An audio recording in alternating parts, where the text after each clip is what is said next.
પંથકમાં સાર્વત્રિક વરસાદ જોવા મળી રહ્યો છે। વેરાવળની શિક્ષક કોલોની વિસ્તારમાં વીજ પોલ ધરાશાયી થયો। વીજ પોલ ધરાશાયી થતા વીજ પુરવઠો ખોરવાયો છે।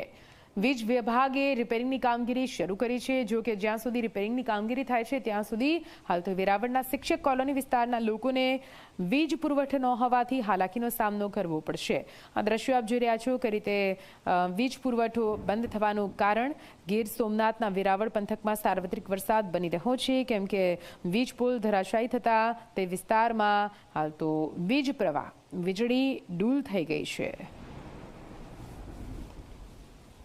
ગીર સોમનાથ જિલ્લાના વડામથક વેરાવળની અંદર છેલ્લી 48 કલાકથી જે ધોધમાર વરસાદ વરસી રહ્યો છે તેને કારણે અનેક જે સાધનો છે તેની અંદર ખામી સર્જાણી છે। વીજ પોલ છે જે વેરાવળ શહેરના મુખ્ય મથકના સૌથી મુખ્ય માર્ગના વીજ પોલ છે તે 5 થી 6 વીજ પોલ છે તે ધરાશાયી થયા છે।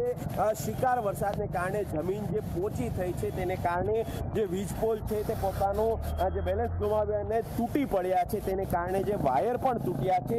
ત્યારે વિદ્યુત વિભાગ દ્વારા તાત્કાલિક જે આ વીજ પુરવઠો છે તે બંધ કરવામાં આવ્યો છે અને જે આ વીજ પોલ છે તેને ફરીથી કાર્યરત કરવા માટે પણ ઝુંબેશ શરૂ કરી દેવામાં આવી છે। કૌશિક જોશી, ઝી 24 કલાક, વેરાવળ।